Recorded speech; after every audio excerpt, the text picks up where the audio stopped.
الحمد لله رب العالمين وبه نستعين والصلاة والسلام على نبينا محمد وعلى آله وصحبه ومن تبعهم بإحسان إلى يوم الدين أما بعد۔ سورۃ البقرہ کی آیت نمبر 48 کی تفسیر جاری تھی اور ہم نے قیامت کے دن کی دو باتوں کا ذکر کیا تھا۔ ایک یہ کہ کوئی کسی کے کام نہیں آ سکے گا، اور دوسرا یہ کہ کسی کے طرف سے کوئی سفارش قبول نہیں کی جائے گی، اور اس شفاعت کی اور سفارش کی جو شرائط ہیں اس کو بھی ہم نے دیکھا۔ تیسری بات قیامت کے دن کی جو اس آیت کریمہ میں بیان کی گئی ہے وہ یہ ہے کہ اللہ تعالیٰ نے فرمایا وَلَا يُؤْخَذُ مِنْهَا عَدْلٌ، اور کسی کی طرف سے کوئی عدل بھی نہیں لیا جائے گا۔ عدل یعنی کوئی ایسی چیز جو کسی چیز کے بدلے دی جاتی ہے یا لی جاتی ہے۔ اگر کسی نے کوئی گناہ کر لیا ہے تو وہ چاہتا ہے کہ اس گناہ کی سزا سے بچ جائے، تو کچھ دے دے اور اس گناہ سے بچ جائے۔ تو جو دیا جا رہا ہے گناہ کی سزا کے بقدر، اسی کو عدل کہا جاتا ہے۔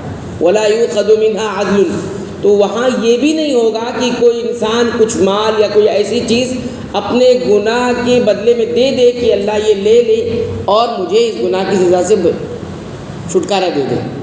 تو فرمایا وَلَا يُؤْخَذُ مِنْهَا عَدْلٌ، کوئی عدل بھی نہیں لیجیے گا۔ عدل کہتے ہیں معادل چیز کو، برابر چیز کو جو کافی ہو جائے۔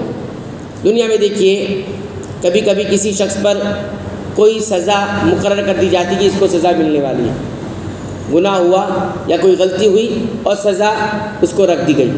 کیا ہوتا ہے، کوئی آتا ہے اس کی طرف سے یا وہ خود اپنی طرف سے کوئی چیز ایسی دے دیتا ہے فدیے کے طور پر، بدلے کے طور پر، کہ آپ یہ لے لیجئے اور سزا معاف کر دیجئے۔ ہو جاتا ہے، دیت ہے، قصاص ہے۔ آپ دیکھیے ہم اور آپ دیکھتے ہیں کہ اس میں کچھ جس کے ساتھ غلط ہوا ہے اس کو دے دیا جاتا ہے اور چھٹکارا مل جاتا ہے۔ لیکن آخرت میں یہ ساری چیزیں ممکن نہیں ہوں گی۔ اللہ نے یہ قانون بتایا وَلَا يُؤْخَذُ مِنْهَا عَدْلٌ، کچھ بھی وہاں پر ممکن نہیں ہوگا، کوئی لے دے کے معاملہ ختم کر دے، ایسا نہیں ہونے والا۔ یہ تیسری بات ہے قیامت کی ہولناکی کی۔ اور چوتھی بات آیت کے آخری ٹکڑے میں ہے، اللہ تعالیٰ نے فرمایا وَلَا هُمْ يُنصَرُونَ، اور کسی کی کوئی مدد بھی نہیں کی جائے گی۔ یعنی کوئی ایسا نہیں ہوگا کہ ایک دوسرے کی مدد کر دے، ہے نا؟ اس لیے کہ ہم اللہ کے عذاب سے بچانے کے لیے، روکنے کے لیے کوئی آئے اور مدد کر دے۔ ٹھیک ہے، عذاب دینے والی ذات اللہ کی ہے، لیکن کوئی آئے گا اور مدد کر کے بچا لے گا وہاں سے، تو ایسا بھی نہیں ہوگا۔ یہ ساری نفسیات یا یہ سارے بہانے، یہ ساری صورتیں جو ایک مجرم اور گنہگار کے ذہن میں پیدا ہوتی ہے، اللہ نے ختم کر دی دنیا میں معصیت کرتے وقت، گناہ کرتے وقت اور جرم کرتے وقت یہ ساری چیز پیدا ہوتی ہے۔ کیا پیدا ہوتی ہے کہ کوئی ہے نا، کام تو آ جائے گا نا میرے، میں آج غلط کروں کوئی کام آ جائے گا وہاں پر۔ بہت سارے میرے گھر والے ہیں، خاندان والے ہیں، اتنا میرا رتبہ ہے، اتنی میری ایک امیج بنی ہوئی ہے، سماج میں میں اثر رکھتا ہوں، تو کوئی نہ کوئی تو آئے گا بچا لے گا۔ تو یہ پیدا ہوتی ہے گنہگار کے ذہن میں، نافرمان کے ذہن میں۔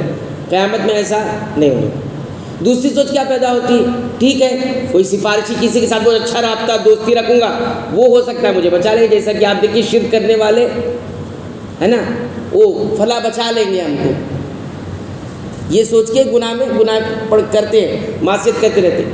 یہ جڑ بھی کاٹ دی گئی۔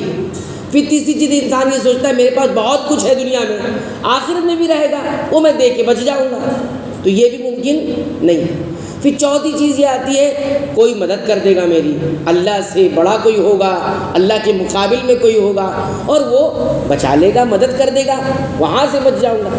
تو یہ چاروں جو ایک نافرمان، گنہگار یا کہ یا شیطان وسوسے ڈال کے یہ ساری چیزیں پیدا کریں، اللہ نے فرمایا یہ چاروں باتیں نہیں ہوگی، کیونکہ عذاب سے بچانے کے لیے، عذاب کو ہلکا کرنے کے لیے 3 باتیں تھیں، یا تو کوئی سفارش کر دے، یا تو کوئی بدلہ دے دیا جائے، لے دے کے معاملہ ختم کر دیا جائے، یا پھر مدد کر دیا۔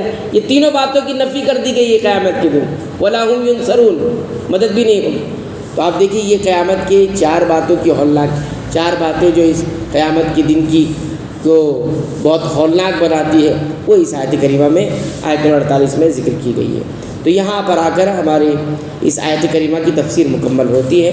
اب اس آیت کریمہ سے ہم نے کیا کیا سیکھا ہے وہ انشاءاللہ ہم نقطے اور پوائنٹ کی شکل میں آئندہ درس میں دیکھیں گے۔ اللہ تعالیٰ سے دعا کرتے ہیں رب العالمین تو ہمیں قرآن حکیم کی پابندی سے تلاوت کی توفیق عطا فرما، اور اسے سمجھ کر غور کر کے پڑھنے کی توفیق عطا فرما، اور قیامت کے دن کے لیے تیاری کرنے کی توفیق عطا فرما۔ رب العالمین قرآن حکیم کو تو ہمارے دلوں کی بہار بنا دے، ہمارے سینوں کی روشنی بنا، اور ہمارے تمام غموں پریشانیوں کا علاج بنا دے، آمین۔